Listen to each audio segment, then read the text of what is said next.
Hello, and welcome back to another action packed episode of 100 Yards of Football Sports Talk Radio. It is my honor and privilege to be bringing together a group of young men who know more about this game than zebras know about stripes, knows more than cheetahs know about spots, and knows more than water knows about being wet. And is my friends and colleagues and mentors and mentees and people that I just love to listen to, just like all of y'all, Mr. Harper LaBelle, Mr. Vincent Turner, and Mr. Johnathan Lewis. How's it going, Harper? Doing great. We got a special guest here today, Jeremiah, and Johnathan's going to be a part of this, but let's begin with our founder and founding father in Vincent Turner. How did we get Johnathan Lewis, Vincent? What are we doing when we're roll with Johnathan? What are you doing? Well, like I said, I want to give shouts out to Mr. Kevin Bull Jones for bringing this very talented young man to 100 Yards of Football tonight. It's always a blessing. I know we've had great guests, but Mr. Lewis is well known over there in Tuscaloosa, Alabama, and I couldn't be more pleased, more happy that he's joining us tonight. Thank you, Mr. Lewis. Back to you, Harp.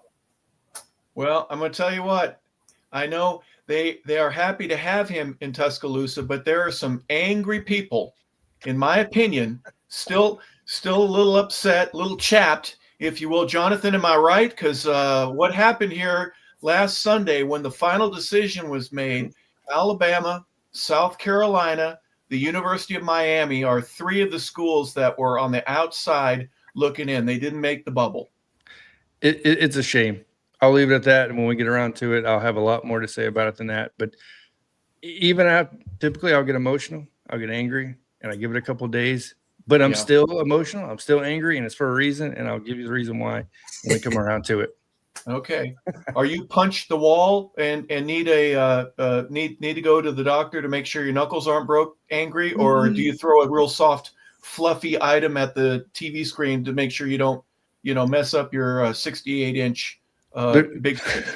There's a reason why I have so many pillows on my couch. It doesn't break very much, but it's interesting. We'll get into this. Trust me, I have quite a few takes on this.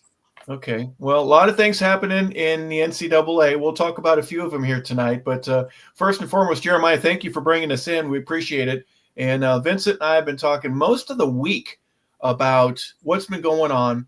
It's not just the selection. It's not just being left outside. It's not just Bill Belichick getting a job and signing for 5 years. And it's not just the Heisman Trophy, but a little bit all of those, and add a pinch of salt, and you're going to have yourself quite a show. Vincent, what do you think is the way we should start here in terms of keeping Jeremiah interested and not so mad that he wants to leave the show? Of course, we need to talk about the playoffs, man. We need to talk about the University of Alabama not making it. And, I was a strong component. Actually, I'm shocked that they didn't get in based on the fact if the NCAA talking about strength of schedule, then why are we having playoff voting anyway? Back to you, Hawk. Well, there you go. Let's kick it off with that. If your strength of schedule, and I'm going to go back, guys. I've said this before. When they went to the 4-team playoff, the BCS championship, and the first year that they did so, the Big 12 had Baylor and TCU were both undefeated, and they neither one of them qualified because they didn't have a conference championship. And for me, that was an automatic sensory perception change of focus for me, where I realized right then and there, I can't trust the system because the rules don't make any sense, and it seems like they're going to make them up as they go along. I know I may be wrong, and some people say you can't do that about the NCAA because they're flawless. I don't agree. And this is just another one of those examples of a situation where, on paper, 2-3 of the best teams. Miami was in the top 10 the whole season, and they lose near the end of the year. They're not rewarded. They are punished for losing late, where Notre Dame loses early. And if they had lost late to Northern Iowa, would we still be talking about the Irish? I'll throw that question out there first. Jeremiah, thank you so much. Let's just start with the playoff and where we are right now. Is there someone smashing their TV? Don't do that, guys. Don't throw a brick through your television.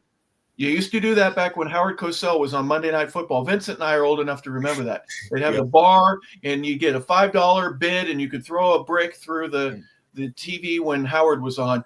TVs are worth a lot more money now, so don't do that. But let's start with, what did they get right? Johnathan, I want to make sure that we are in agreement, even if it's just having Texas or just having Boise in there. What do you think they got right? So first, I want to say this: the introduction was awesome, Vincent. I'm just going to leave it at that. That was awesome. You guys are awesome. So, anyways, let's get into this. What did they get right?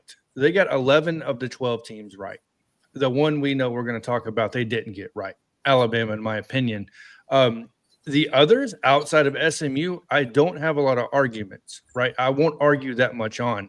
What I will do is I'm going to bring it in even a little bit further for you guys. The seeding is completely terrible. How do you punish the best team in the nation in Oregon, seeded number 1, to have a harder path to the national championship when you look at Penn State? That's a big one. When you look at, you know what I mean? Even like a team like Notre Dame, like the seeding doesn't make any sense. Why do you have Arizona State and Boise State having buys? In what world do you have a team that's seeded 3 or 4, but ranked outside the top 10 in every poll imaginable? It doesn't make sense to me, right? So it's completely opposite of what the NFL does. You're the best team. You have the easiest path, vice versa. It's conducive. It goes together. It makes sense.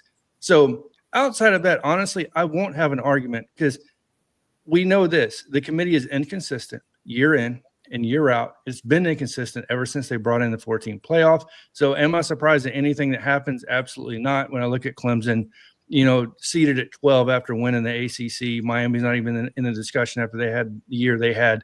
SMU comes in, right, down 17 points in the fourth quarter, comes back. Clemson kicks a game-winning field goal. There's going to be conspiracy theorists out there saying, look, ACC called somebody and said, let's keep this a close game so we can have 2 teams in this playoff. There's so much to this, in all honesty. Texas, I'll even have an argument for Texas to not be in. What team inside the top 25 have they beaten on their schedule this year? I can give you that answer. It's 0. It's not one. Sure? I thought they played 3 total and they lost to Georgia twice. So I got to double check on that. That's okay. Go ahead. Well, by the end, they may be ranked by now at the end of the season, right? So they avoided Alabama. They avoided, I believe they didn't play LSU this year. I could be wrong on that one. Ole Miss, like there's the way I look at it is they had an easy path, in my opinion, to the SEC championship game, the easiest path if you look strength of schedule. And then they kind of went through the same path, in my opinion, that Indiana had. I mean, that's just my opinion, but there's an argument to be made on every side here. And look, I'm an Alabama fan. I try to come from this from a logical standpoint, from a non-biased standpoint. But when you look at this, the seeding, and I always say this, when stuff's messed up at the top, the stuff rolls downhill. So if your seeding can't be correct, can you really trust the same people to bring in the right teams, right? So because I'm assuming they're a part of this. But, yeah, I'll leave it at that. Just for clarification, Michigan was ranked when Texas beat them second week of the year. At the game time they were ranked. But I'm talking about, is anybody ranked now? I completely understand. I'm just saying then Oklahoma was ranked, and then they were not. Vanderbilt was ranked when they lost. Texas beat Vanderbilt, and then Texas A&M was ranked 20th when they played them, and Georgia was ranked both times that they played them. So I'm just doing that for clarification. I'm not arguing the point that you made. No, of course, and I love debate. So, but at the end of the season, they beat how many ranked teams? 0. So, like, when I look at this, like, I'm looking. I know a lot of people are going to argue the point of Vandy, Oklahoma, like you said, they were ranked when they played them.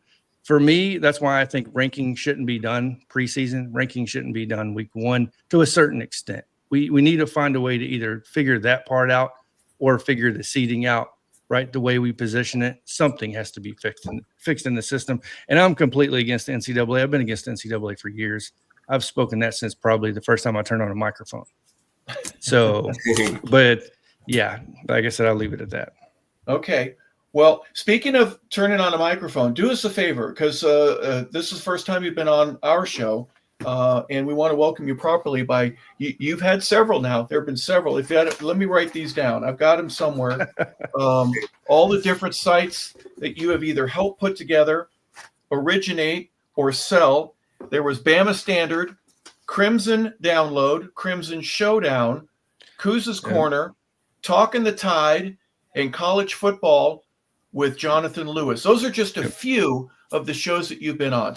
Do us all a favor and just give us a little bit of your background and how you got involved in this and your passion for not only putting shows together, but doing so in a way where you're talking about your Tide and get a chance to do what you love.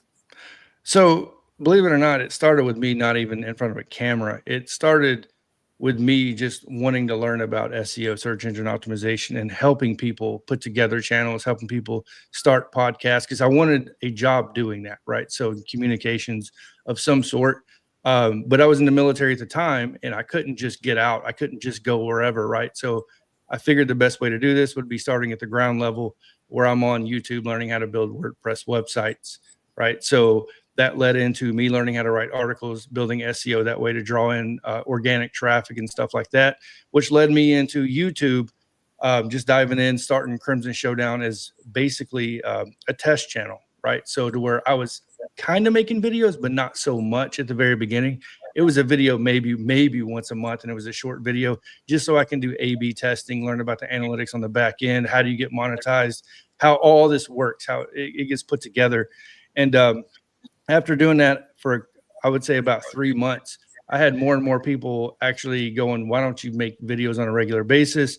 And I'll be honest with you, it's to me, it didn't make sense. I'm a fan. I don't understand the game the way coaches do, the way players do, right? So I'm just a guy getting on and giving my opinion. And it just blossomed, honestly, from there. From Crimson Showdown came along. I ended up selling that. That blossomed into a multitude of other channels. And then networking was a big part, honestly, of Crimson Showdown. Was me getting reached out to for, hey, how are you making the thumbnails? Hey, how are you creating the descriptions and getting the attention? Why do I have 20,000 subscribers and you have 500, but you're ranked number 2 on Google and YouTube? Can you help me out? So from there, I gained a whole lot of friends, right? So Justin Riley, I mean, Coach Jones, there's a multitude, right, of people out there. And honestly, it blossomed from there. It was just more and more and more people kept asking me to come on to help them. And then it came on to like, well, can you be on the show? Then it slowly but surely turned into, well, maybe I can do this full time. But it's tricky. YouTube's a tricky game. It's not easy. And Vincent can tell you that. You know, he's had this channel for a long time, and consistency is key. And it's something you got to put your heart and soul into if you want to build it that way. And honestly, for the longest time, I wasn't interested in building my name at all.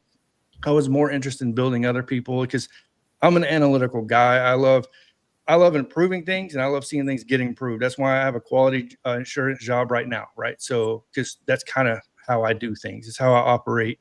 I don't like being in the spotlight. I'm a shy guy. I really am an introvert. It's not easy for me to come on here and talk and people praise me. It's very difficult for me, to be honest with you. Because I just look at Vincent. I've seen Bobby Humphrey. I'm looking at Harper LaBelle, for God's sakes. I told you. Like, you know what I mean? I'm talking to these people. These are people I want to like do stuff like they did. And now I'm talking to these people, and it's like, it's very humbling, right? So it brings things in perspective for you. And at the end of the day, it lets me know maybe I am doing things right to some degree. And I am taking this on the right path. Do me a small favor. I know Vincent has 100 questions, and I want to make sure we get him. We'll do next. But while we're on this subject, this is something that I've always been concerned about. There's a fear. Maybe not I'm afraid, but I don't know how to do this, that you were able to figure out. Were things changing with YouTube while you were doing this to where, now I don't know what I'm doing, but now I do. And the systemization of it to where it was clear. It made sense to you, right? 2 + 2 = 4. Okay. But for other people, 2 + 2 is 12. They don't know how to figure it out. When did it click for you that you go, not only is am I doing this? But I'm doing it. I can help you do it. I'm good. I can help you be good. How did that happen for you? Honestly, that probably happened I'd say about 3 to 4 years ago. And to answer your first question, the algorithm changes probably I would say minimum once a year, if not twice a year, on a regular basis. This algorithm is consistently changing. Where it clicked for me was when I found the right network of people to mentor me, right? So, and I did one of the most important things that my wife always yelled at me about. You need to shut up and listen sometimes. So I shut up and I listened and I watched them how they did things. And the great thing about a lot of these mentors, and I'm going to throw one of them out, a big one that I've only interviewed twice. And has nothing to do with football. Alex Cooper, WP Eagle, he helped me set up my original affiliate website. And the guy told me, look, I got where I'm at by doing everything one step at a time. You have to learn the foundations. You have to learn what you don't want to learn, and you master it one step at a time. You have to grind. You have to understand you're not going to master this in 1 week, one month, 1 year. This is a 10-year minimum process where you're going to feel super comfortable to where you can go to people and tell them this is exactly how you do what you do, and you need to do it, and it's going to work. I think I cut that down a couple of years to maybe about 5 to 6 years. And I started doing a lot more A/B testing on my channel. And then I felt comfortable enough. Kuz from Kuz's Corner, he let me in on his, Coach Jones. We got to know each other. And there is a multitude of other people, JPC, that I can throw out there that have let me into to their YouTube channel to help them. And that's where it gets humbling because, you know, how much do you have to trust somebody to let me control where your destiny is going to be, right, in YouTube? And I think that's when it hit me and I saw the success they had, and they kept asking me like, no, you need to stick with this, come back, please help us. And it just kind of took off from there, and people started offering money. I'm not in this for money. I'll be completely honest with you. I don't make money from this about 99% of the time. So, God put me on this earth to do a couple things. I got over my fear of public speaking. And one way I can do this is get on and help people. You know what I mean? Like, it doesn't have to be about money. And to me, it probably never will be. It's about getting on here and making good friends with Vincent, with Harper, with whoever that may be, to where it's just a lifelong journey. Like, right, I'm going to be 60 years old one day, hopefully talking to Vincent about what we talked about today, right? So where that journey goes. And and I get to talk about the greatest thing I have a passion for outside of my kids, right? And we're talking about Alabama football and college football in general. So awesome. Vincent, I've taken way too much time. Go right ahead. Very impressive. First of all, I want to say thank you for giving me a nice, I want to say, kind of making my resume look good. I surely appreciate that. I watched you from afar. That's watched wild. other shows. I always thought you was very good. I'm not a Bama fan now. I'm University of Tennessee. Yeah. But I'm just so impressed in what you just said over the last 7 minutes. Very impressed. And one thing that I like what you said, hey, you don't do it for the money, but you put a lot of time into it. And I can tell you're passionate about what you're doing and you love it. When you love something, it ain't about the money. It's about changing people's lives. It's about people respecting you. Yeah, and exactly. It's about the dream. Once the dream comes, the money and everything else is going to come. But I always said this when I used to watch your channel. I said, this gentleman right here could be the Pat McAfee of the South. Roll Tide. Roll Tide.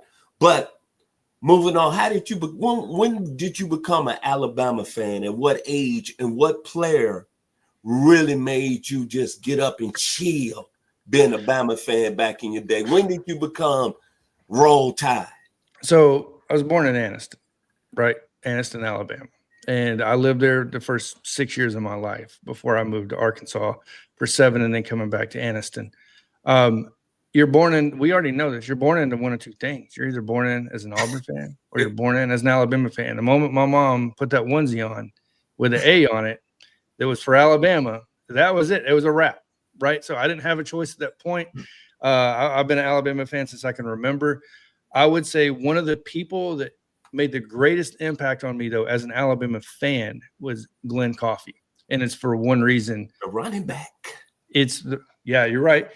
It's because that man left, joined the military, which later on kind of inspired me a little bit going into the military. And it kind of like I felt that connection a little bit. And but yeah, I would say Glenn Coffey would be near the top, if not the top, in all honesty. He really created that passion, that drive to keep watching from the moment he was there. And then obviously the story he has, even after he leaves Alabama, right, goes to San Francisco, ends up leaving, right? So, and then goes and joins the military. I think he became a Ranger, to be honest with you.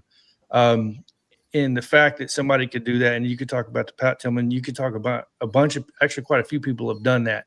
But as an Alabama fan, watching that from afar, that to me says something, right, about you and your character. Yeah, Mr. Coffey is from Fort Walton Beach, right? Yeah. He was a Florida guy, 3rd-round pick of the 49ers. Boy, we talking about the 49ers today, weren't we, Hawk? We had a gentleman on, Mr. Stephen Travers, out of Northern California.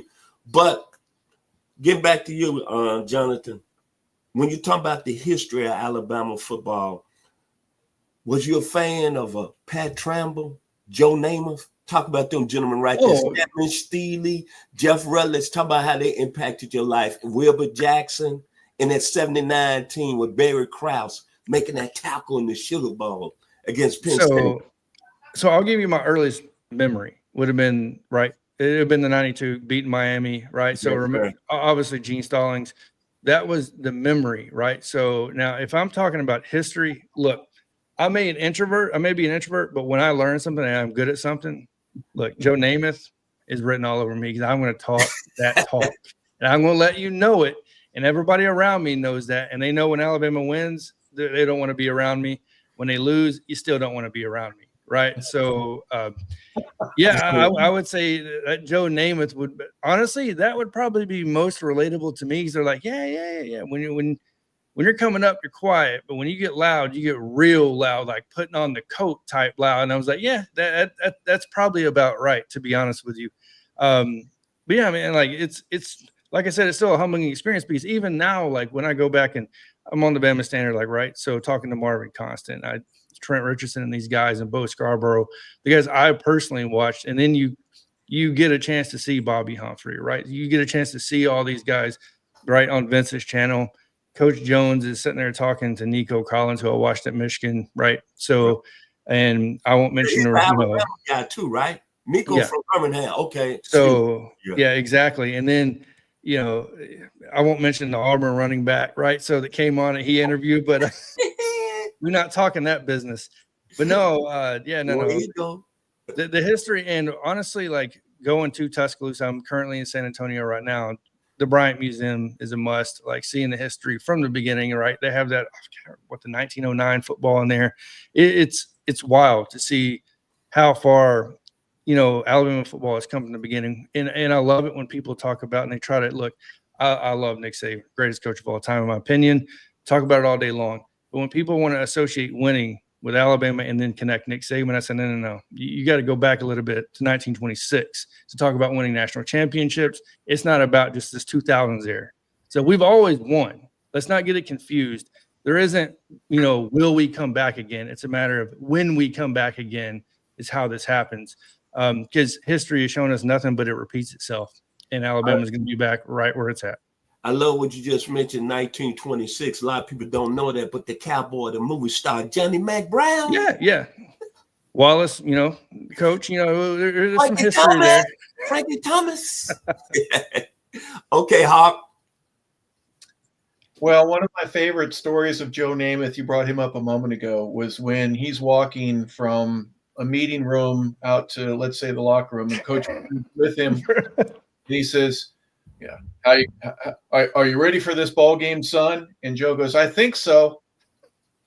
There's, you think so? And this is Joe telling, you think so? And oh my gosh, it's so classic because I've heard coaches do that with me or with someone else. But I have to ask you then, Johnathan, what was your indoctrination? When did you have to stand up and salute and recite something that Paul Bear Bryant had said? as part of your initiation? Did you? I know that probably happened when you were 5 or 6 years old. Just to be, I part was of born in 85. I was born in 85. So yeah, no. it surpasses time where you've got to talk something at the dinner table about Paul Bear Bryant, right? Oh, it's always going to come down to, I mean, of course, the typical conversation, right? Championships. Bear Bryant, the greatest of all time. My mom's boyfriend, who passed away a couple of years ago, this man lived and breathed Paul Bear Bryant, right? So houndstooth. I mean, this man has photos I wish I could take, right? So I wish I had. But I'll be honest with you, like it wasn't talked about a lot, and this is a weird thing inside the house and around us. He had weird superstitions about championships, about during the season. It's wildness, but I mean the initiation of just knowing the history of how, you know what I mean, Bear Bryant coming over, where he came from, obviously A&M Kentucky, the story there. We already know all that, the obvious stuff, but the way he went about things, I would say, stuck with me the most from my mom's boyfriend. They were together 19 years. And this man always told me, the harder you work, the more you get, right? The story of doing things, grinding through what you got to grind through to get to where you got to get to. And I guess that's really more than anything he talked about, which told me one thing, and it kind of bled into Nick Saban, right? So, which is, there's more to life than just football on the football field, right? It's about grinding through to build your character, build your moral compass and all that good stuff. And I don't want to underplay, I don't want to downplay it, but it's kind of where it started for me. Like, and that's why I try not to go into, like, when people want to talk about Nick Saban on interviews and stuff like that, I'm like, look, I can sit here and talk all day about football and Nick Saban. What I'd like to talk about is the fact that this man came into a university and built an interview room to have mock interviews with these players so they can succeed outside of the football field. You know what I mean? It's things like that. Because yes, football is always going to be important, but football is about building a future for yourself. It's the character, it's the discipline, it's the friends you make, like, to me. And I've kind of, I guess, really, I indoctrinated that into how I came about through YouTube. Now that you mentioned that and I think about it, it kind of bleeds into everything I do in that aspect. So I could probably thank Paul Bear Bryant for doing what he did, so my mom's boyfriend can watch it and be a part of it. And that honestly was our dinner talk conversations at the table. Because you were born in 85, right? I was born in 85. Yep. So do me a small favor. Good, bad, ugly. That's all you need to say. I mean, if you have any comments. So you were born when Ray Perkins, so Bear Bryant was done. You had Ray Perkins. Ray Perkins. What you know now, good, bad, or ugly? What in terms of his legacy with the University of Alabama? Ray Perkins? Yes. I would say positive. I would say it was pretty good. Bo Curry. I mean, middle of the road. Gene Stallings. If I have to add in the national championship, I would say he was a good coach, not a great coach. Okay. I'm just being honest. That's okay. Just one word. I'm just Mike DeBose. Yep. Oh. That's so bad, right? Bad. Okay. Yeah. Dennis Francione. Bad. I mean, you Mike Shula, I get it. Alumnus, I get it. People want to say good. He had a 10-win season. I understand it. I wasn't a fan of the hire. I would even call that one bad. Okay, no problem. That's Shula, right? You're saying Shula or Mike Shula? Yeah, Shula. Shula too. Okay. Yep. And I won't give Joe Kynes any. It just doesn't happen. One game doesn't. No, it doesn't matter. Save the best for last because I know what you're going to say. Right now, what's your report card for Kalen DeBoer? Right now, I think he's good. Right now, I'm not going to say he's great, but I'm going to say he's good. Okay. Yeah, and you just said a minute ago, Nick's the greatest of all time. Now, when Nick got hired, I would have said he was good. I wouldn't even call him great. Yeah. To be fair, and I'm just calling it to, how it was when he was hired. So I get it, what he did at LSU, his track record and all that stuff. But I'm not one of those people that just put the crown on somebody because of what they did somewhere else. Mm-hmm. So humility comes a long way. But yeah. We'll get to this in a minute, but if you were Bill Belichick, would you at least give a call to Nick Saban to ask him if he'd like to be your defensive coordinator? You would have to be crazy not to. You would have to be crazy not to, because we know the relationship there already. We know how much Saban talked to Belichick, right, in the offseason about college, about, you know what I mean, how they had that relationship obviously way back. I know it was even before the Browns, right, when Belichick hired Saban as a defense coordinator. Yeah. So the relationship's been there a long time, and I think you would have to be crazy to not call him. So make him say no, right? I want to hear it. Yeah, at least make the offer. Yep, 100%. I said Lawrence Taylor needs to be on the staff at one point or another, because if Nick gets out of not Nick, if Bill gets out of hand, and if you've seen any of the Julian Edelman stuff and they imitate him, and it's so fun to watch. It is so much fun for me to watch those guys. But if Bill gets out of hand, someone like LT, the only person that Bill would listen to would be LT. Hey, Nick, you two need to back off. I miss meetings, I fell asleep in meetings, and it worked out okay for me. Back off these kids and just let them play. I think LT would have to be, he'd have to take a pay cut, but for him to get there one way, shape, or form. No, of course. What do you think about that hire? Is that going to change college football more than we think right now, or will it be even more that it changes in the next 8 months, 9 months before next season starts? I think this is possibly one of the biggest hires in a very, very long time. And the reason why I say that is because Bill Belichick is a lot like, we obviously know he's a lot like Nick Saban. He has the proven track record of what he can do. And I think him speaking what he spoke about before he got hired, right, or before at least I know he got hired and signed, about how if he goes somewhere, it's going to be an NFL factory, how he's going to teach them to be men outside of just football, but also how to get to the NFL. And I'm going to do things that will get you to the NFL. I mean, that's a recruiting pitch, is it not? So, I mean, like, to me, that's kind of a recruiting pitch. I think Bill Belichick can do special things. Now, the one thing I'm interested in is how long Will has helped hold up to that standard in college, and what does he look like in college? Because me personally, I know Bill Belichick as an NFL Patriot head coach. I don't know him, and I'll be honest with you, I couldn't ever imagine him being a college coach. So, and I'm sure the grind is completely different in the NFL versus college, because Nick Saban spoke on this. And I mean, they changed the recruiting, one of the recruiting rules because of this. So now it's a different landscape, because you talk about NIL, you talk about a multitude of other things that get added in with it, and it possibly balances the landscape a little bit more, depending on your take on that. But I think Bill Belichick's going to do great things because of the people he's going to bring in on his staff. That man knows football. That man knows how to turn, well, at that time, I guess it would be men into better men, right? So, and win games. And what else is more important in college football than winning games? I think one of the things he's going to have as a drawback is he can spend 20 hours a day living, breathing, talking football. He's only going to get 20 hours a week with some of these guys. So I think it'll be a very interesting culture shock change for him. He'll get over it. Don't get me wrong. He'll adjust, and we'll all be the better for it. But unless you just don't like winning or being around it or the discipline, some folks can't handle the discipline. I get it. How can you not just praise North Carolina for them going out of their way to bring this man in and getting the ink dry? I don't know how they do it or how they're going to pay for it, but I think it's an amazing hire.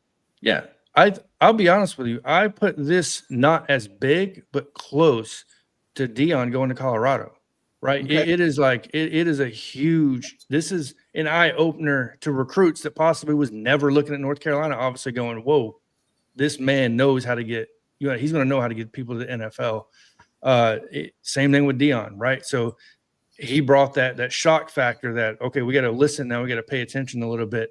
And I think Bill Belichick's going to bring that. And I mean, as a North Carolina fan, who else would you want over that that's available or going to become available? Like, it would be a hard sell to tell me another name outside of Bill Belichick. Only Nick. Exactly. That's the only way. And Nick's probably not going to leave ESPN and all the money he's making there unless somebody like Bill is the one to invite him in. Hey, someone here is wearing Carolina blue. I haven't asked him yet. Your thoughts? Just like Jonathan said, another Deion impact. My thing is, you're looking at a school, North Carolina's had great history as far as football, man. I think that's what a lot of people are not realizing here. Over the years, Taylor, Kevin Bryant, Dre Bly, Mac Brown, even though he didn't do well the second time around, think about that 97 team he had that was ranked really high in the polls and lost to Florida State that year. And then you're looking at North Carolina, you know they got the resources. And now you're looking at the basketball program, now football. Then I'm looking at all those players that's going to Clemson, that might go to Virginia or might go to Virginia Tech. And I'm looking at Bill Belichick. He comes to my living room and recruits me. I'm sold. 6 rings. What, 6? 6 rings? I'm sorry. Because the end game is get to the NFL. This is a gentleman that coached Lawrence Taylor into being one of the greatest linebackers ever played the game. This is a guy that coached Tom Brady, who we call him the GOAT right now. This is a guy who won not 1 Super Bowl, not 2 Super Bowl, 6. And now he's going to North Carolina. The college football scene is going to be on fire. Deion in Colorado. Belichick in North Carolina. When you mentioned the word that I got from the folks that are on the board that make the decision to say, yes, we officially are going to, they had the authority to do that. The word that I got from them was relevance. They wanted Colorado to be relevant immediately. And that's one of the reasons that they ended up getting Deion instead of another guy that was more of a traditional coach, if you will. Even if he failed, they wanted, and guess what? Within hours, they sold out their spring game, which they hadn't done. I don't think they'd ever sold it out. They sold more here in a short amount of time. And then with the videos that they were doing, Deion was on all the time, visiting with the team, and we come. Remember, if you saw it, it was fantastic. They were relevant. I would think that North Carolina is trying to do the same. Correct me if I'm wrong, guys, but I'm thinking that Clemson and everyone else that's in the ACC that we've got to leapfrog. And how are we going to do that? And it's time to do it. Let's do it right now with Bill. Where am I wrong? Think about last year. This North Carolina situation is totally different than Colorado. Because North Carolina, think about last year when they had Drake May. I think for the first 5 or 6 games, they were ranked in the top 10. And they weren't far off. Now, I don't know what happened since that time and why they didn't play up to the standards this year under Mac Brown. But this is a North Carolina program that's not far away of getting to the college football playoffs. Now you bring Belichick in, and it's all about the players you can bring in. You bring in a guy that used to winning. I would be honest, I wouldn't be surprised if North Carolina be making some noise this upcoming next year in the ACC. I'm really interested to see how the transfer portal reacts. Mm-hmm. That's what I'm waiting to see is how is that portal going to react, and what's his staff going to look like, right? So we know you could be a great coach, but when you have a surrounding staff that can really bring in what you want, and I think Deion going to Colorado and doing what he did, Deion's just, in my opinion, not trying to get on a Deion rant here. He's been one step ahead of the game, right? He understands the landscape. He understood where it was going to, and he took advantage of it. When you're talking about social media and everything else, letting these guys put their Instagram handles on the back of their jerseys during the fall and all that stuff. So, yeah, I think it's exactly that. It's Bill Belichick coming in, and they're trying to make a Deion-style move to leapfrog a Clemson team that hasn't been as dominant, right? So a Florida State team that hasn't been as dominant, and a Miami team that's just now starting to make a little bit of movement. And what better time right now than try to bring in somebody like Bill Belichick, or it gives you a perfect opportunity to make some noise. Yeah, I think, again, I'm not trying to be redundant, but they immediately become relevant, at least right now. You know, wait till they put the pads on and start hitting one another. But couldn't ask for a better hire if I'm a Tar Heel. You know what I mean? Couldn't ask for anything. It was the best person that was available. So good luck to them. It'll be interesting to see how that turns out. Any final thoughts about Bill before we move on? A+. Interesting. It's going to be an interesting season seeing that dude coaching college. That's going to be a shock to me. Yeah. Well, the portal, you mentioned that obviously that's going to be new for him. Yeah. But I think he'll be able to close a deal as good as just about anybody. Hey, put your mom and dad on the phone. Yes, Mom sir. and Dad, I want your son here. And do I need to say anything else? Nope, coach, you're done. That's good. But only his thumbs aren't going to have a ring on it if he wears his 2 from the Giants. Are you kidding me? Are you kidding me? So, tremendous advantage. But yeah, I absolutely critical. His staff, the people that he has around him, and if I can be blunt with you, and you know better than I, Johnathan, what really broke the back of Nick Saban was this NIL problem of being in a position where I'm losing control of a kid because he's got a $200,000 need, and he wants a car, and he didn't want to have to mess with that anymore. Fair enough. I mean, it just got too Absolutely. much. I'm not going to deal with this like this. And I think that's where Kalen DeBoer, that's why I even label him as a good coach for sure, because that man gave Courtney Morgan the raise to be the GM, right? And understands that you got to surround yourself with people. Maybe you don't understand the landscape, and I'm not saying Kalen DeBoer doesn't, but Courtney Morgan sure does. It seems that way. And I think that's where Bill Belichick can get that advantage as well. You bring in somebody like a Courtney Morgan, a GM, that's not going to be in the limelight, that, you know what I mean, that's in the spotlight, but it's going to be very critical in your program and how it moves forward with your day-to-day operations and understanding that landscape. The business of college has changed before our very eyes in the last 5 years, more than it probably had in 50 prior to that, because the business is now not just playing football. It's not your 40 time. It's how can I keep you at my university? I have to sell it every day. And if I have a bad, I might lose you. And before we go to a bowl game, there are kids that are leaving their school right now and declaring themselves. It's so drastically different. Can Bill stop or slow that down? I don't think he can by himself, but is there a way that you've thought of that would help to fix this gigantic hole that's in the dam without flooding the town? How do we save the city? You regulate it. You find some sort of regulation With the NCAA? Well, and that's what I was going to get to. But Who what has the regulates? NCAA? Who regulates the regulators? And I think that's what's got to be talked about. We know the NCAA is not going to put forth any effort to do this, right? So, I mean, the commissioner makes what, $20 million a year, something like that. These guys aren't going to be worrying about these kids making money like that. So, but if you're talking about how do you slow it down, how do you get it under control? Well, you find regulation. Is it going to come that way? No. But that's the only thing I could possibly think of. That's the only thing that's going to slow it down. Well, there used to be rules about governing scholarships, and that was a mess. Pony Express, remember when Eric Dickerson, I know Vincent likes going back to that quite a bit, but A&M is still missing the Trans Am, right? In my gosh.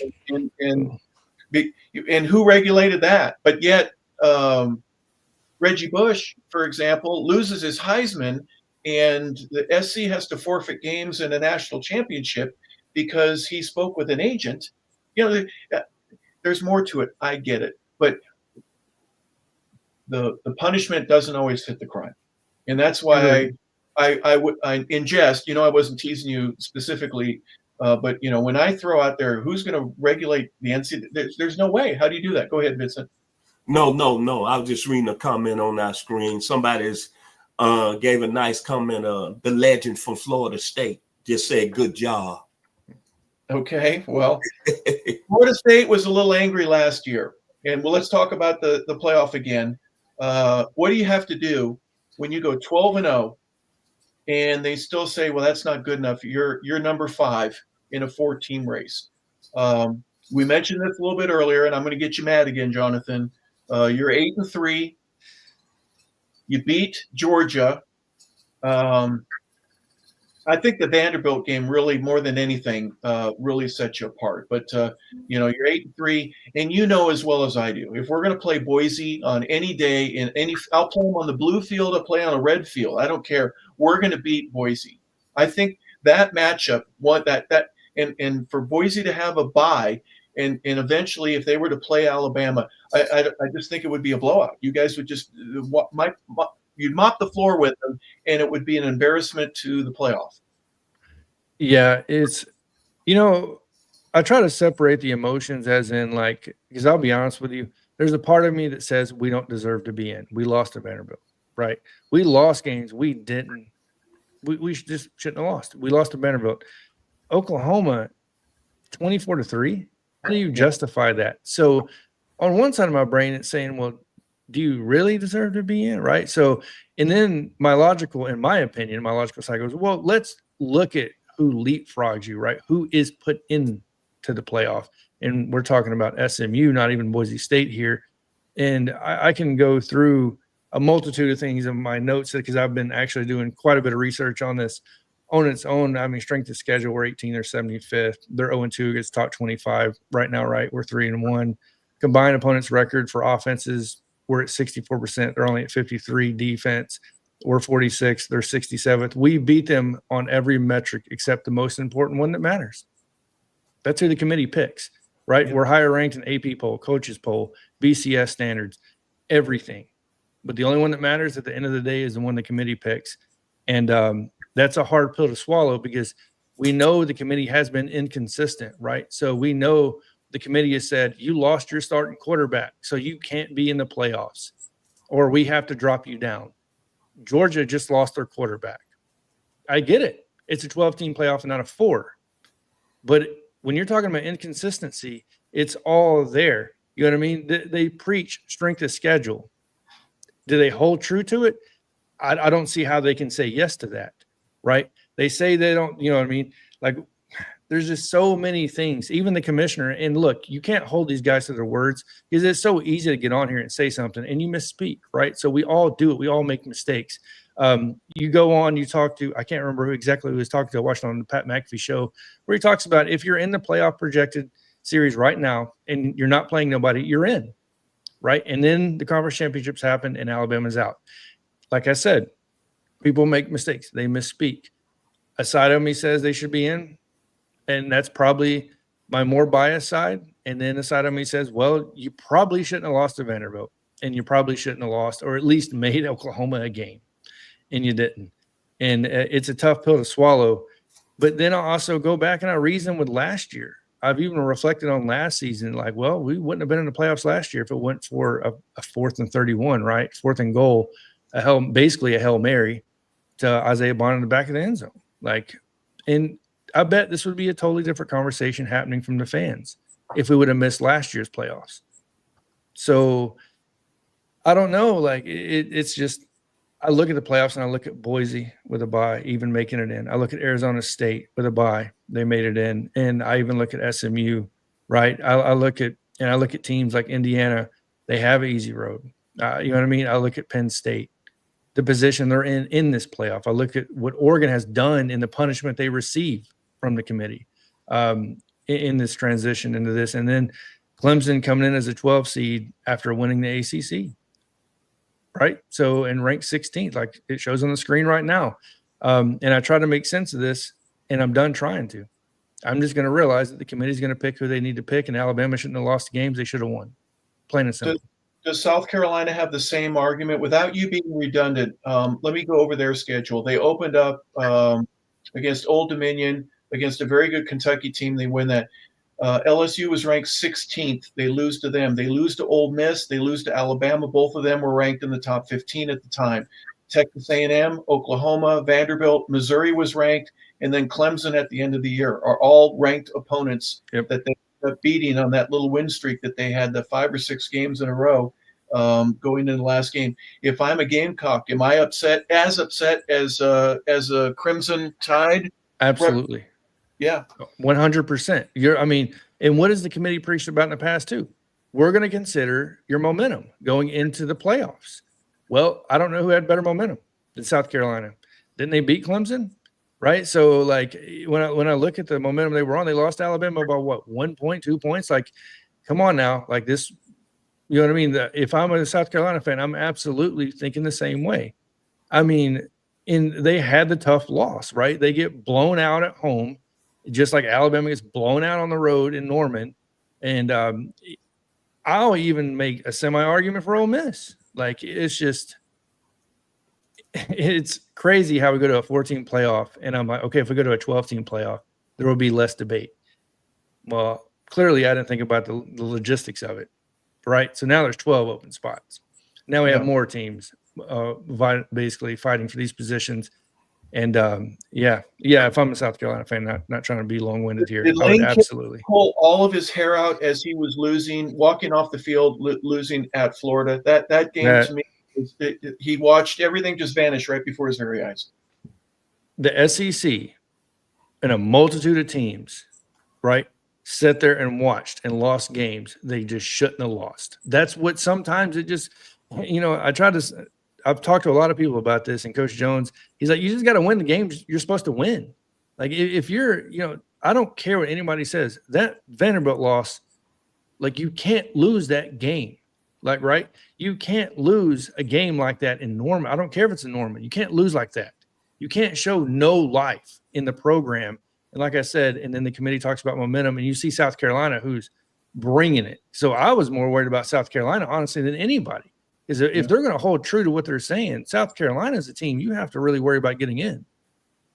What happened, Norman? Tell me in your eyes what happened. There are some games it doesn't matter what you do. It just doesn't matter. And it may happen in Tuscaloosa once every decade. But was that just one of those games that you can't nothing worked?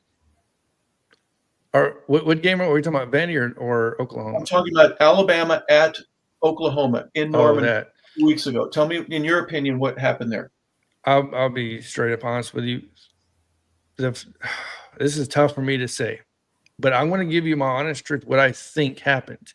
I think that team struggles with momentum when it's not going the correct way. And this team seems to lack energy when it's not going the right way. And I hate to say this, but it just seems like they roll over at times. And I think that was one of those games where they couldn't find anything that worked. And there was older teams I could reflect to where it didn't work. When you talk about playing Tennessee, Vincent, I'm sorry, but Mount Cody blocking that second field goal, like you find ways to win when nothing is going right. You find something to go to.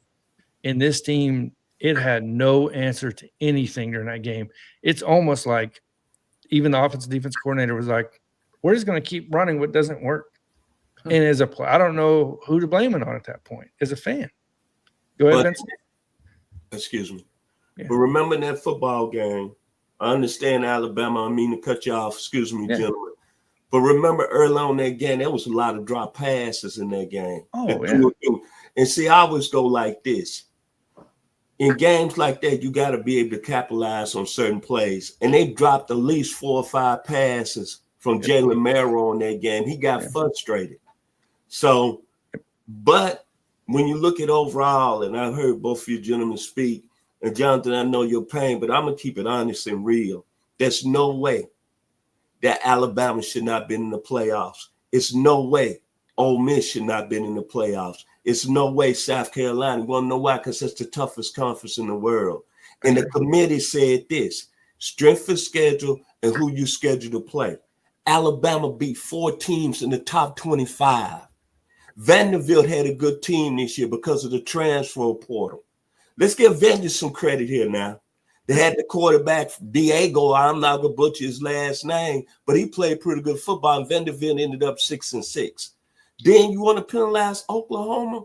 Okay, 6-6, but that was senior night. Look at the pride in that program. All them seniors knew they had to represent Billy Sims, Bosworth, Joe Washington. You know they was going to come out and play. Senior night, no other game counts on the schedule. So you going to tell me, you going to say the Oklahoma loss is the worst loss, and they got one of the top programs ever in the history of college football? But this is what gets me. And I lose respect for the committee. We go by facts. You go by strength of schedule. Alabama's 18th. 18th. They went 4-1. They beat Georgia. They beat South Carolina. They beat Missouri. They beat LSU, and all these teams were ranked in the top 15. The mic has dropped. So I'm not going to beat around and be upset. I give credit where it's due. Alabama should have been there, not SMU. I'm sorry. I got alliance to them from back in the day, but their strength of schedule 75, and they only other lost to BYU, who weren't even close to the playoffs. No disrespect, Kurt Cincinnati is my man, but Indiana didn't even play nobody outside Ohio State, was ranked in 78th. So we could talk about this all day. Let's blame it on the committee. And I think the committee got like 4 or 5 members that went to the Big Ten school, right? And Ward Manuel played football at Michigan. Come on, man. Come on, man. It should have been at least 4 teams that got in there. But Hart brought up a good point this past week on one of our podcasts. He said maybe they just didn't want a 3-loss team in the playoffs. Back to you, Hart. Well, yeah. Here's another thing. Let me ask you. We'll start, Johnathan. Being in the South, you're in San Antonio now, but you lived in other places. Oh, I know friends and got people around that are so sick and tired of SEC teams, they don't care. I'll take SMU because I don't want to see anyone has an SEC logo on their uniform anymore. Yeah. I've seen Georgia. I now have to look at Texas do it. Oklahoma now has it. And I've seen Alabama and LSU win championship after championship year after year. And I want Oregon to win this year. Or I don't care if Ohio State wins. I just want something different. Is there any play in that? Room just a little bit in the committee to go, you know what, we're only going to have 3 SEC teams this year, and we're going to load it up with Big 10 or Big 12 teams. Any truth to that? I would think there would have to be a little bit, right? So the buy-in for SMU started from Greg McElroy, an Alabama graduate, right after the game ended for Clemson. So it would be a disaster to not put him in SMU, I believe is what he said. So, and then immediately right after that, Dabo wins the ACC, and the first thing he says is nothing about his own team. Yeah. How do you not put in an SMU in the playoffs? So, like, and I'm not saying they're doing that on purpose, whatever it may be, but all I'm saying. Yep. Go ahead. The buy-in started immediately, right? So, and look, I revert that statement. It has to be done on purpose because they know who was watching that game, the committee. They even had cameras on the committee watching the game, and they're human just like we are. So You know what I mean? Like, and I'm trying to be nice to this.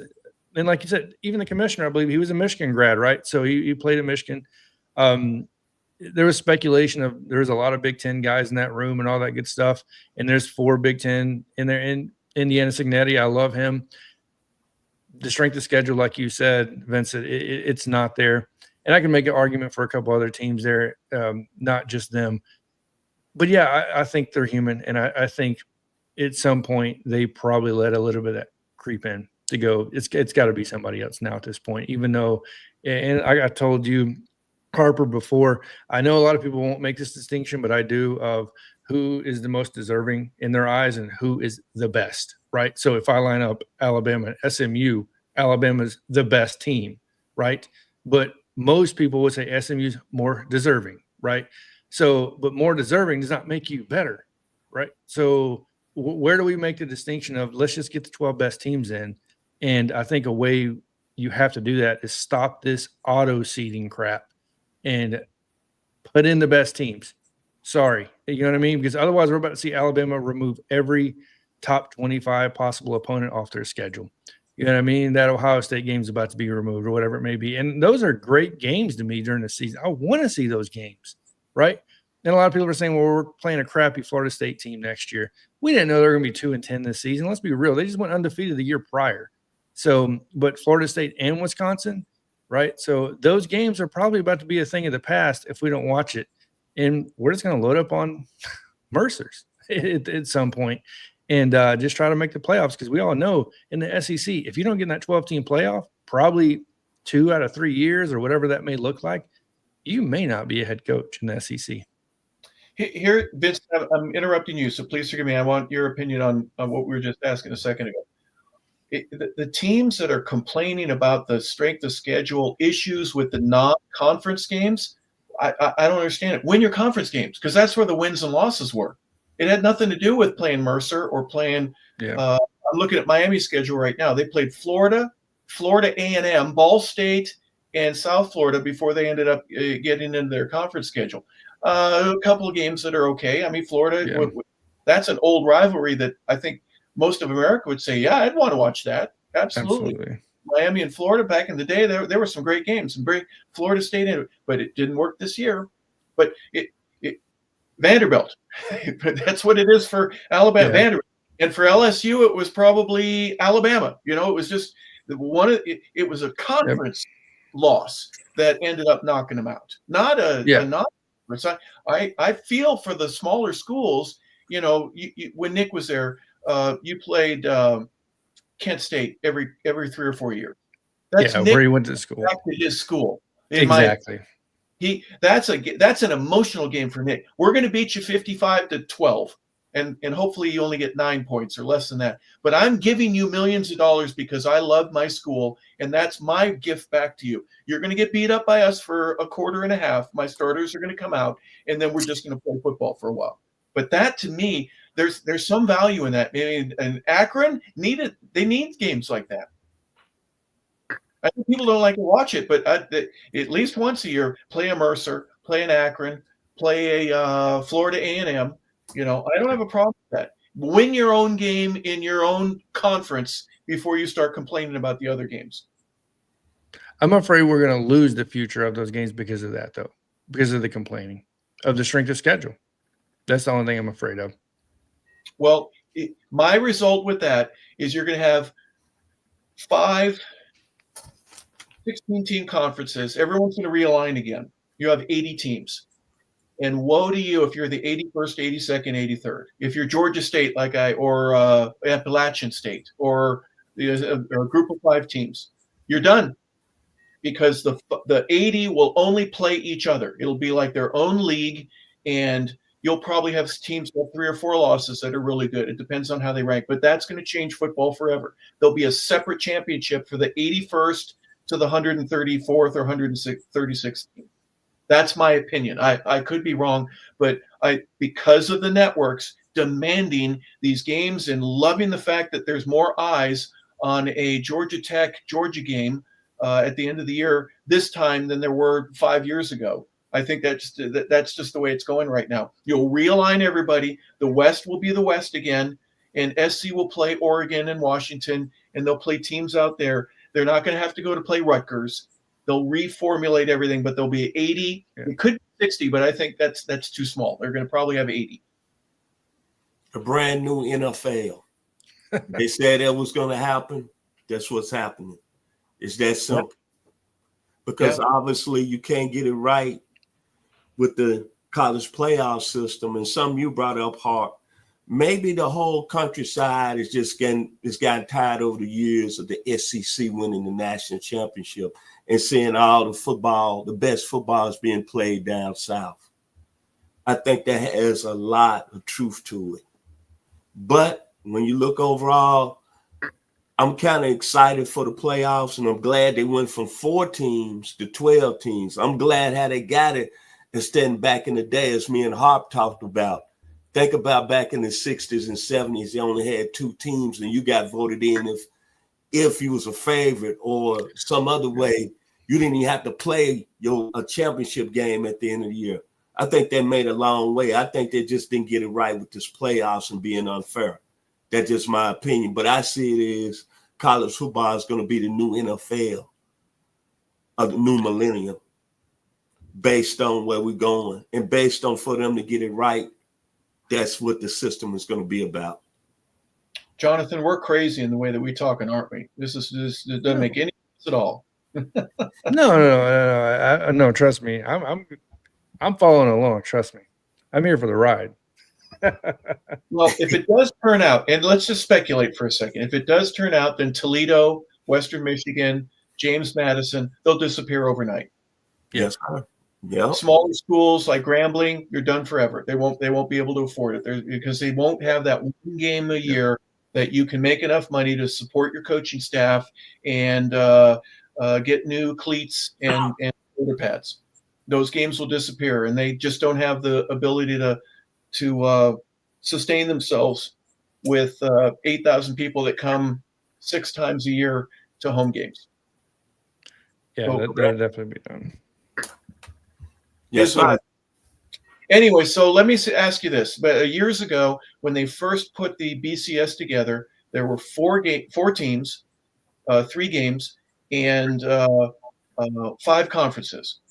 So there was always somebody on the outside looking in, even if it was for the Pac-12 for a few years, they didn't get anybody, or the Big 12 didn't even get anybody. And there were 2, Georgia and Alabama. Remember, not too long ago, they were both in it. So conferences that did not have any representation.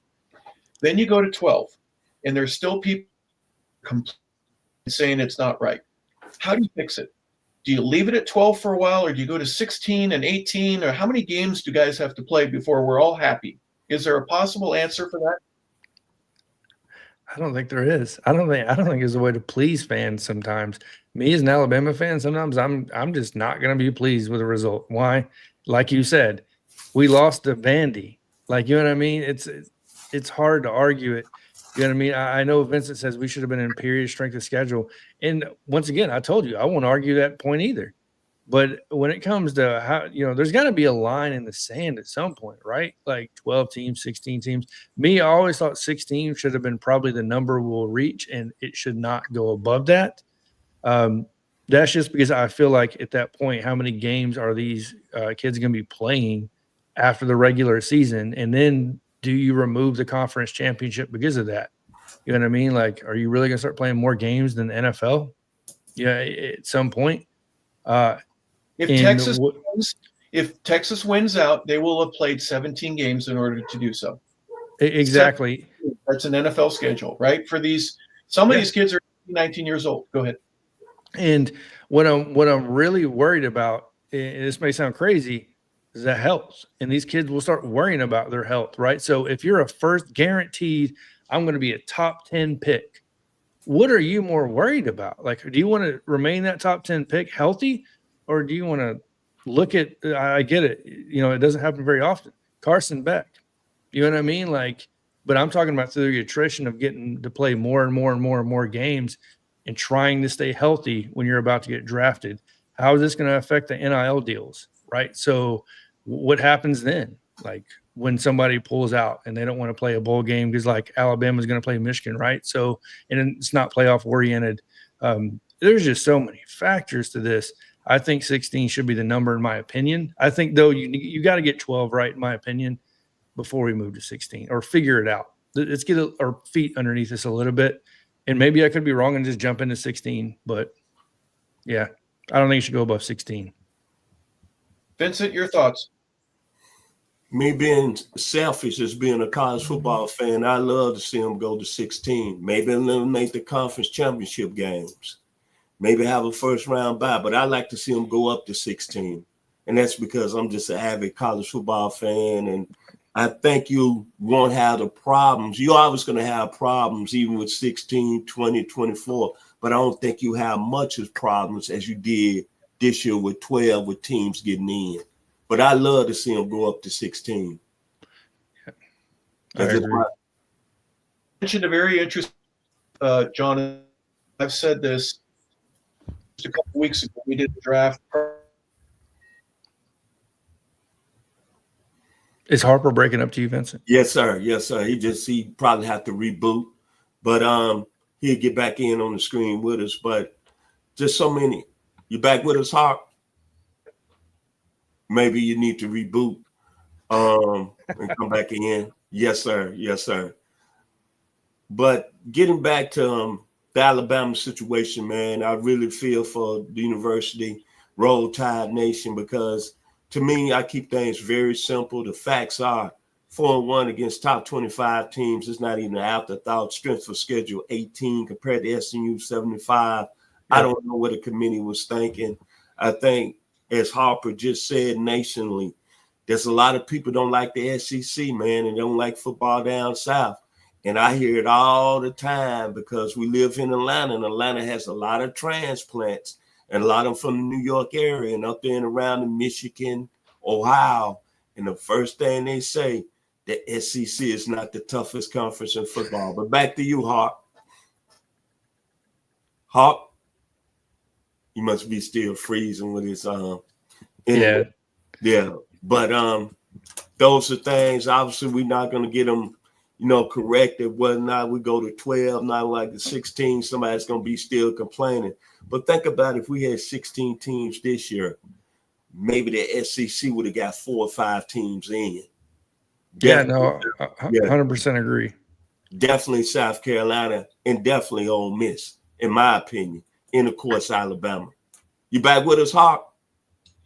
Yeah, I'm sorry about that. I was looking up some stuff, and I probably just put too much bandwidth. I was going to ask you mentioned Carson Beck. We did a show, Vincent and I did, Johnathan, a draft prospect show where we featured Kelvin Banks, left tackle for Texas. He gets hurt in that last game. He's wearing a boot.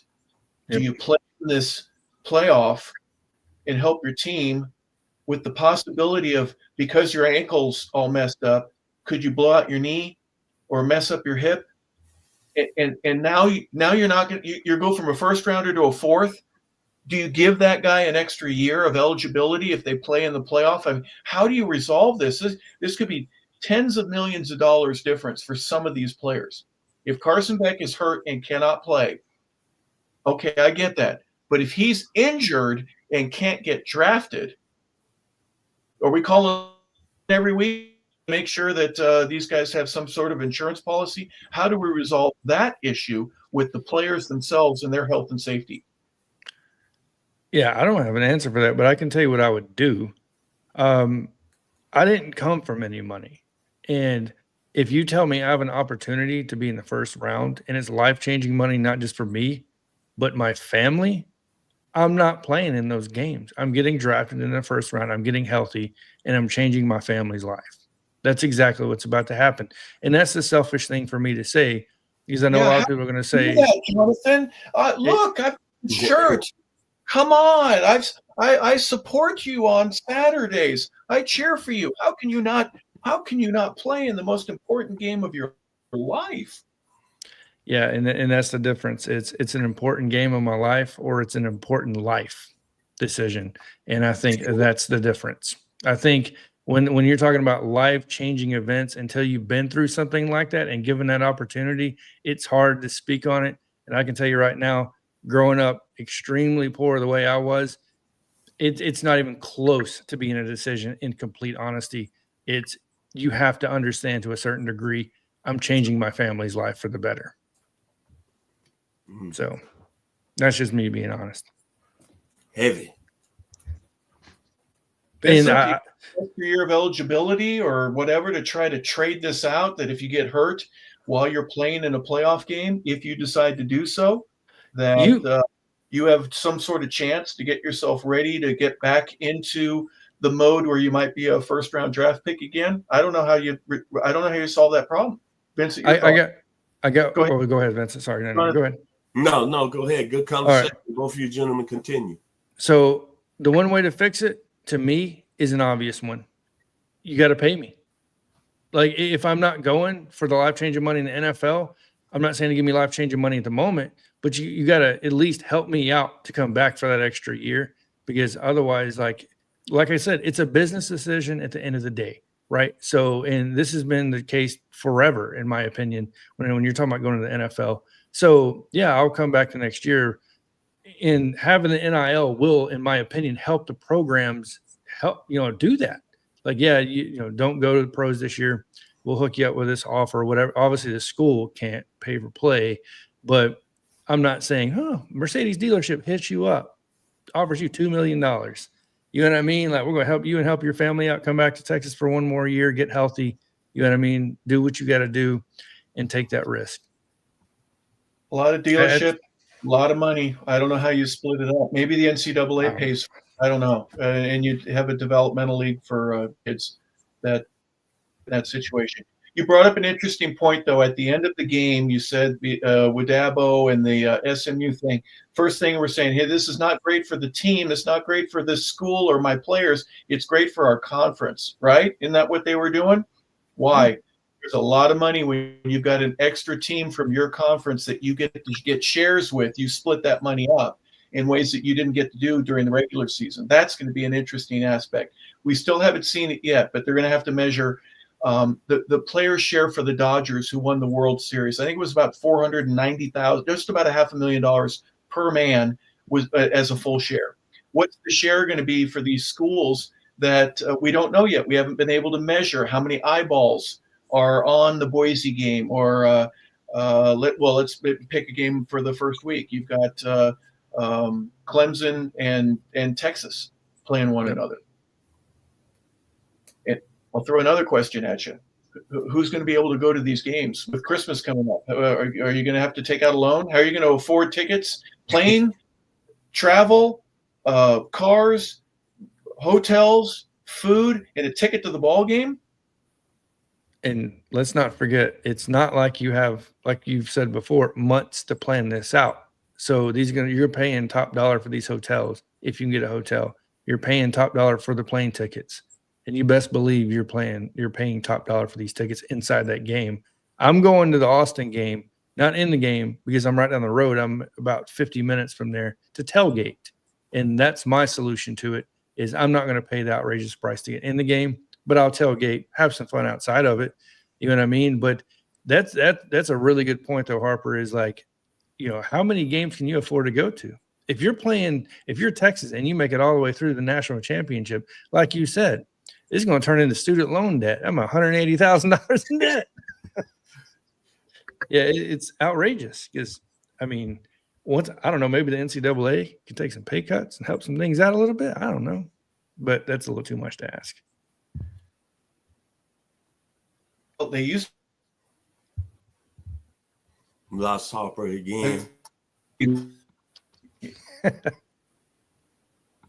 right, am I back? Yeah, you're back. Yeah, but I think all my kids are playing games right now. They're playing video. They're beating up the aliens. Yes, sir. Yes, sir. We was talking about what it would cost to go to the games and stuff, but a lot of people are gonna say once in a lifetime they're never gonna be able to dream again. So you're gonna have people that's gonna take out loans, as Mr. Jonathan Lewis said, student loan time. And probably when it's all said and done, they don't say the memories. I got the memories. I was there when they raised that crystal ball, whether it be here in Atlanta or not. You get the T-shirt. Yes, sir. Yes, sir. And they have to get a president that's going to forgive that student loan. Maybe they'll an NCAA package that they'll be able to forget that, so more people can go. Yes, sir. Problems. Before we go, Jonathan, we said before we went on the air, we're going to talk to you a little bit selection. Before any of the names, guy that will work for that you would like to see. Repeat the question, Harper. You were breaking up. Sorry. Please, I'm sorry. Was there anyone that you can think of that was not invited to New York? There's 4 gentlemen that are finalists. Is there any one of the other hundreds and if not thousands of players that are in the NCAA this season that did not get an opportunity to go and was not invited that you would like to see? Here's my take on that. It's very simple. 2 things. Number 1, Dylan Sampson did not get enough credit. You should like that, Vincent, right? For what he did at Tennessee. The dude should have at least been mentioned. Thank you. I mean, like, the dude literally carried that team when Nico Imawaliva, struggled. Like, and that dude has amazing numbers. But at the end of the day, 2 people, and when we're talking about Travis Hunter and we're talking about Ashton Genty, everybody else, in my opinion, you can bring them for the show, the glitz and the glamour, but those 2 is the only ones I'm looking at, to be completely frank. But Dylan Sampson not being in the conversation, to me, was kind of a slap in the face for what they did this year. Interesting take. Thank you for bringing that up. And it's especially hard for you to do that because the colors that keep. Oh my gosh. Let me tell you something right now. It doesn't happen very often. Yeah. But you got to give credit where it's due sometimes. Did you throw up just a little bit just before we're just having to say that? I had to take a drink of this. It's an energy drink. It takes a lot of energy to talk about Tennessee like that. So, yeah. Well, at the beginning of the year, you had two guys, your quarterback, and then I'll tell you what, that freshman wide receiver is something else. Yes. If he's around for a while, he's got a couple years left before he has the option to go. But you've got some talent there. No, absolutely. All right. Well, Dylan Gabriel as a quarterback and Cam Ward as a quarterback really ranked number 1 and 2 respectively in terms of their success, their efficiencies, completion percentages, the amount of touchdowns, everything else that's a part of the success that they have. But you're thinking it's going to be either Genty or Travis Hunter. Is that your gut feeling?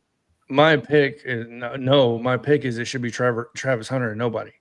Because who has done what that man has done? Look, I get it. People can sit there and talk about the argument of he may not be the best, wide receiver or best corner. But when you're talking about what that man has done on both sides of the ball with that type of endurance for that many games, I mean, the impact that man has made on that team is unreal. And to overlook that, and look, I have all the respect in the world to Ashton Genty, and Dylan Sampson and Dylan Gabriel and all these guys, right? You just happen to be playing football, in my opinion, in the Travis Hunter era. Just like I said, when Derrick Henry won it, you just so happen to be playing football in the Derrick Henry era. You weren't going to win it. The dude is just too much. He does too much for it, and he means too much to the team. And I know there's going to be a lot of backlash on that. I think Ashton Genty deserves the number 2 spot, in my opinion. Any other year, he probably wins it. Yeah, interesting scenario, and keeping controversy like we like to do. Dion is upset that Shador wasn't invited. Does he have an argument there? I think he does. No, would I put him in the top 2 with Ashton Genty or Travis Hunter? No, I probably wouldn't. Just because of what they mean. Like Ashton Genty has Boise State in the playoffs. You can't just overlook that impact, right? So, and then that's on top of the numbers he has, right? And it just, the only thing that could top that, in my opinion, would be what Travis Hunter did, playing on both sides of the ball the way he did. But Shador, I could see him having an argument. You know what I mean? It would be hard to fight why he's at least not being considered going to New York. Like, I could see that. Well, I know Ashton, with his quarter Maddox Madsen, that's a two-headed monster. You got to be able to stop the run. But if you do, I've got a quarterback that threw for 2,500 yards and 20 touchdowns in a low pick rate. If I'm scouting for that game, and obviously that's a couple weeks from now, that's something that I would say. It wasn't a one-horse town, even though he was so dominant and his numbers absolutely are breathtaking when you stop to think of it. Only Barry Sanders is ahead of you, right? I mean, you've broken your own history. So either way, I think it's a tough call for anyone who makes it. This year specifically, I think Travis, he's invited, so I know he has a lot of votes. I just don't know if he has enough. It's going to be a great reveal for me. Vincent, your thoughts? I think both players, Mr. Genty, as Mr. Lewis said, obviously carried Boise State. See, I'm the type of guy, I go on the competition you play in week in and week out. That's me. Okay, I look at Ashton Genty. He didn't play a lot of great competition in the Mountain West, but he did. However, he did play the number 1 team in the second game, and he put up 206 yards. Yeah. And I know everybody, and Travis Hunter is going to be a great pro. He's going to be a great top 3 pick. And I know everybody's watching this, and Vince, don't say nothing big, but all I'm saying is competition. If he was in the SEC every week, Ryan Williams 1 week, K-Ron Lacey the next week at LSU, Trey Harris at Ole Miss. Could he been playing both sides of the ball at that high level? You talking about tackling Dalen Sampson, tackling Jalen Marrow? You can do that over in the Big 12. But all I'm saying is, would he put up them numbers if he would have been in the toughest conference of all football? I'm just saying, since we're getting so hyped on them. See, I go on competition, smoke on smoke, fire on fire. Mr. Bobby Butler, I know you listening. You know what I'm talking about. And Harper, you know what I'm talking about back in the 80s. See, competition is where I go. I would have liked to see Travis Hunter put up them numbers in the SEC or over in the Big Ten when would have been playing at Jeremiah Smith every week. Like I said, Travis would have been going up against Ryan Williams one week, Trey Harris another week, Kyron Lacey another week at LSU. Then he would have had to go on the defensive side of the ball. I mean, defense, then offensively, he would have been playing against a Dalen Everett of Georgia. You see what I'm saying? Them corners from LSU or them corners from Oklahoma. That smoke would have been smoking. That's all I'm saying. The numbers he got, no question about it, he deserved a Heisman. But let's back up a little bit. Competition. All I'm saying. My final words to every me, Mr. Harper and Johnathan. Every week in the SEC, you've got an opponent, and I'm not bringing this up to, you got a Vanderbilt, you've got a Ole Miss going to Florida, and the record doesn't mean squat because Florida is going to bring it, and that's just what they do. They struggled all year, but they didn't struggle against Ole Miss, knocked them out. So I get your point, and your week to week to week going against the very best in college football makes a big difference. But guess what? Travis didn't go there. He decided to leave here in Suwanee, Georgia. That's where I live. And he decided to go to Jackson State and then follow Deion to Colorado. It's worked out quite well for him. I don't know if his parents, when he left Georgia and headed up to Mississippi, if that was, in the back of their mind, this kid's going to win the Heisman Trophy, or at least he's going to be nominated for it. So congratulations to all of them. I'm gathering, Johnathan, that whoever wins, it's going to be good. I'm not going to be heartbroken by it because the competition is so close this year that it could be any one of the four, and I'd be happy with the result of any one of them. See, I can agree with you on Derrick Henry because he played in the SEC. There's no question about it. I can agree with you on Mark Ingram, the greatest conference in all of football. I can agree on that. Even Reggie Bush, the year he won it, or Vince Young, because competition in the Big 8 the Big 12 was very serious. Oklahoma was good then. And then Reggie Bush was out there when Washington and Cal and everybody else was good. But all I'm saying, Travis Hunter is a tremendous football player. He's going to have a great career. He's done what nobody else has done. Now, even Charles Woodson, Deion Sanders, the numbers are great. But all I'm saying, let's hold up a little bit. Did he do it in the SEC like Derrick Henry? That's all I'm saying. And I'm going to even put my point out there. Over the last 5 years, gentlemen, who's had the most players drafted in the NFL? First round. Bama, Georgia, Florida, Tennessee. Clemson, yep. Thank you. Johnathan, we've interrupted you a little bit. We took over our own show. How about that? Oh, no. I love it. Trust me. I want everybody's take. Yes, sir. But no, I do get, and Vincent, I do agree with you on the competition part. And I think that if Travis Hunter plays one side of the ball, it's a totally different conversation. I think people are going to make the argument of, well, he's a wide receiver in that competition. I think Deion or him, somebody knew something we didn't, or they just got ahead of the ball and said, play both sides. You're great on both, play both sides. That's going to give you the biggest advantage on, being a success maybe and getting drafted. Where you're going to get drafted, I don't know. But it's hard to argue the results. And trust me, I get the point of competition. I try not to penalize these guys because of that, because Deion going to Colorado, wanting to play for Deion, I can only imagine being a kid, like you said with Bill Belichick, Deion Sanders comes in your living room. You know what I mean? It's hard to turn that down, especially if you're a corner. So, But no disrespect, if Colorado doesn't have Travis Hunter, they don't go 8-3. He got hurt last year. I think he was out 4 games. He went 1-3. No question about the impact he had with Colorado. It's no question about it. He was their best player. And that's even old Shedeur Sanders. Without Travis Hunter, we wouldn't even probably be talking about Colorado. He probably wouldn't even be up at the Heisman. He was the guy that made that team go on both sides of the ball. They would not be 8-3. Final thoughts. I agree. It's fair to say that Travis Hunter took what has not happened in the NFL in 60 years, with Chuck Bednarik being the last one, two-way guy. But in high school, it happens all the time. If you're that good and you can do it, I don't care.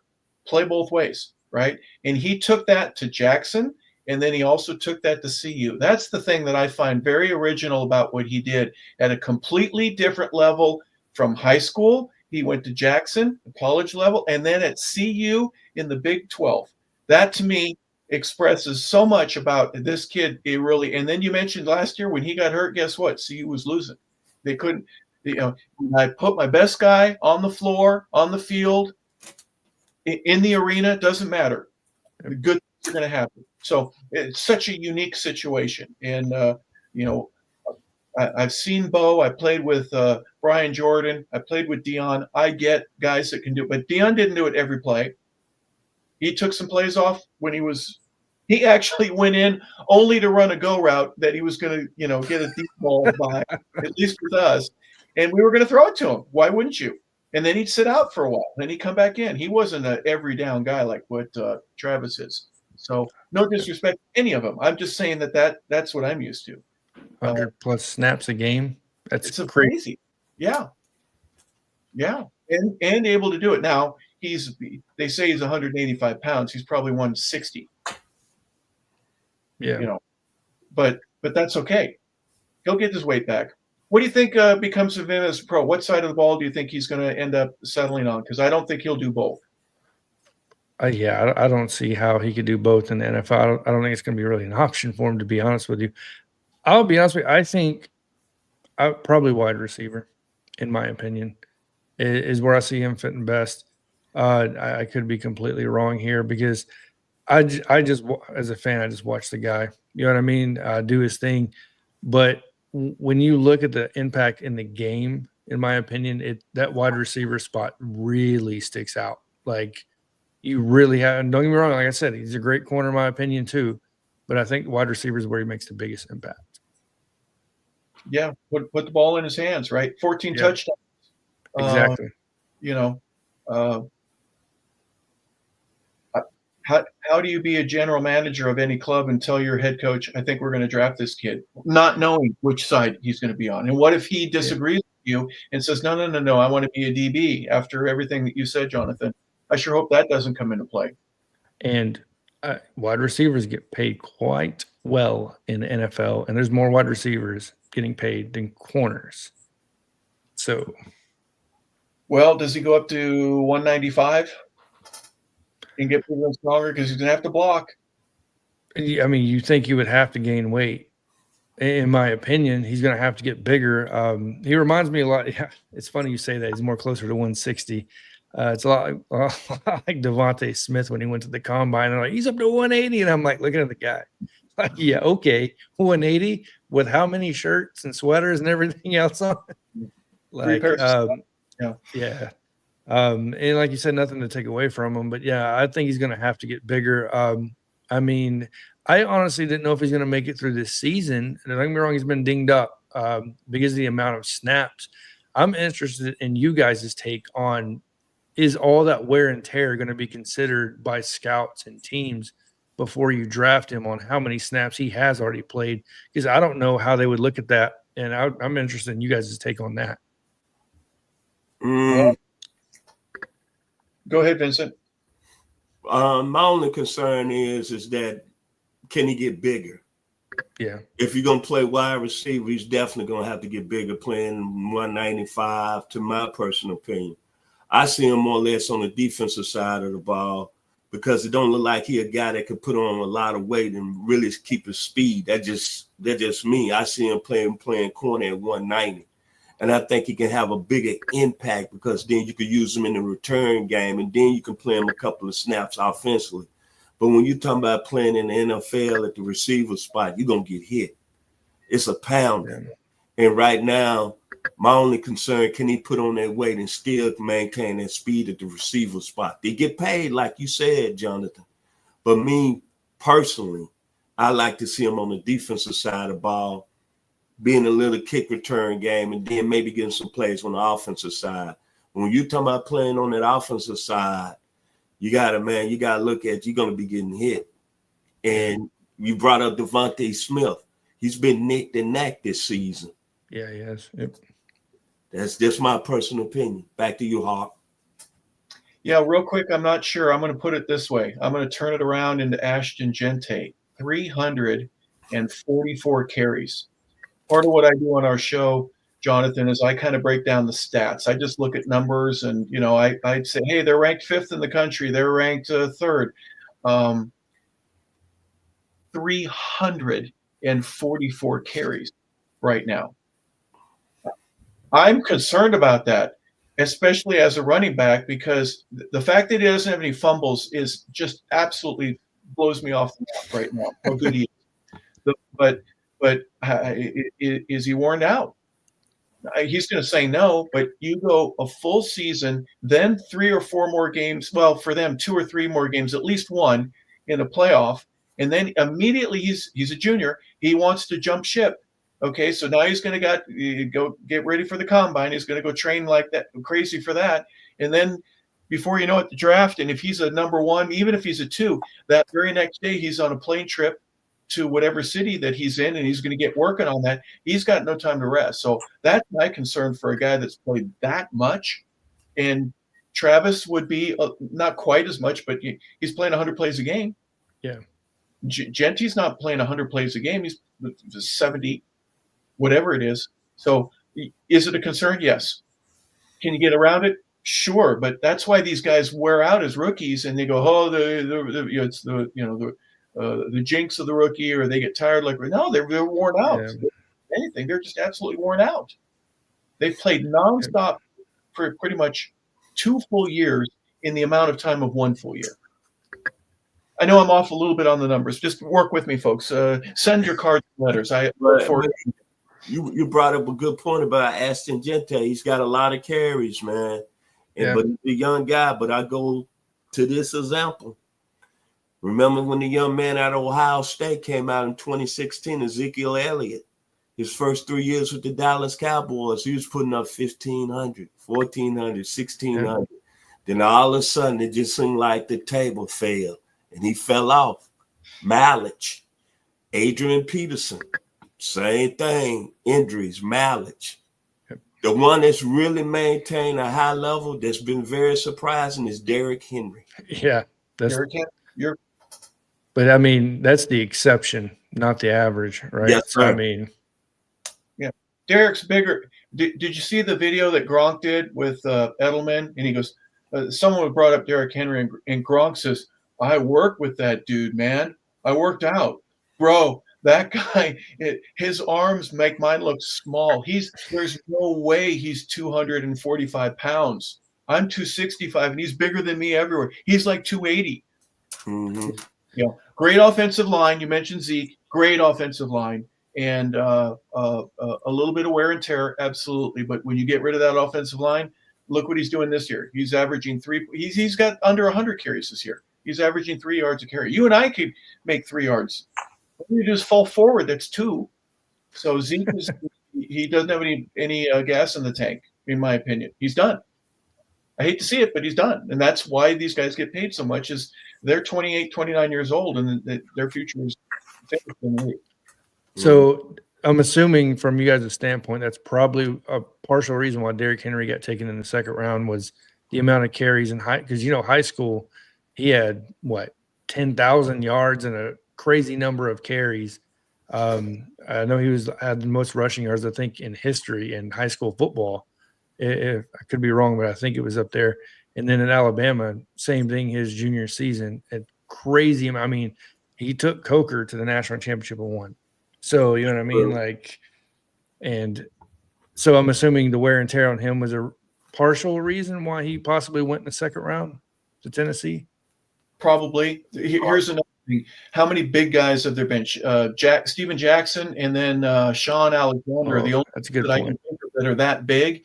And it's so rare to have a guy that Dickerson was tall and he ran high, but he didn't weigh anywhere close to what Derrick Henry is weighing. Dickerson probably 218, maybe, something like that, and could flat out fly.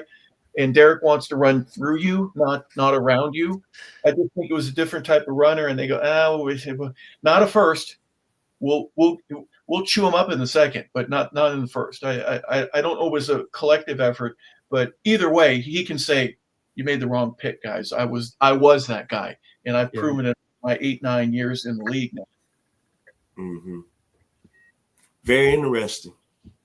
But right now, all we can say is let's enjoy the Heisman Trophy and all the great talented players that's going to be there. It's 4 very talented players. Yep. And let's don't forget Mr. Cam Ward from the U. Outstanding season. The guy that only played, I think in high school, played in a wing team offense and only attempted 12 passes a game. Did not know that. Yeah. Wow. Got over 4,000 yards. That win against Florida, I think, put him on the map just like that. Incarnate Word, nobody knew anything about this young kid. They didn't know anything at all. And then, he's made his way. Johnathan, we had Ken Herrock, the former general manager with the Falcons, on the show.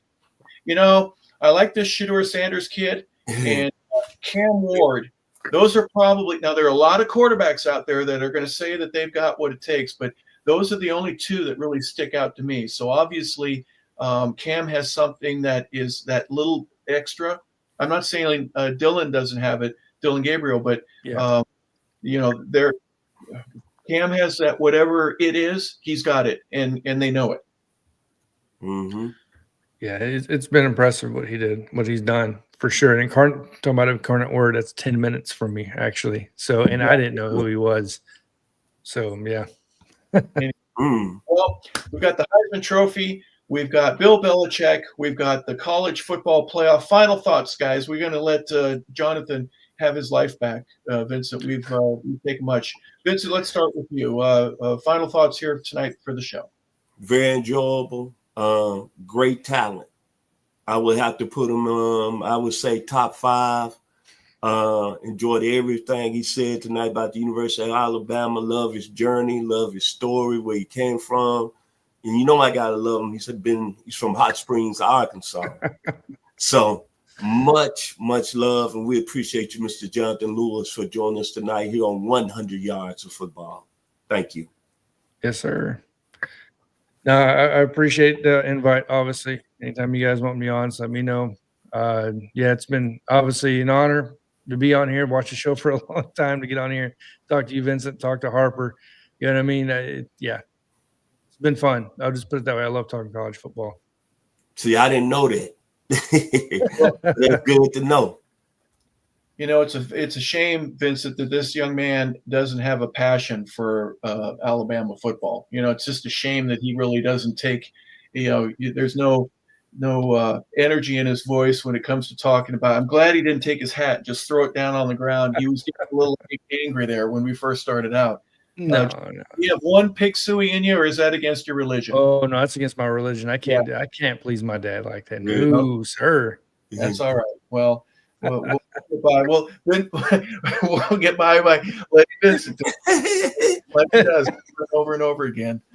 Well, appreciate you having the time for us today, Johnathan. Thank you so much. Absolutely. A guy that loves and cares and deeply rooted in Alabama football, and you've seen him before. There's a number of different shows that Johnathan has touched in his short podcasting career. So we're grateful that he was a part of our show here today. So for Jeremiah Long, our producer and our engineer, for our host and founder, for Vincent Turner, thank you, Johnathan Lewis, for being a guest on this show here tonight. We are so grateful for you. And we'll have you back again, because I think we know that this was a very unique and different show. The passion was there. And I'm Harper LaBelle. We want to say thank you for tuning in to 100 Yards of Football. This is a special edition that we had where we got to talk about a little bit of the NCAA and what's going on. So we thank you for tuning in with us. Have a fantastic day, everybody. Thank you for being a part of 100 Yards of Football.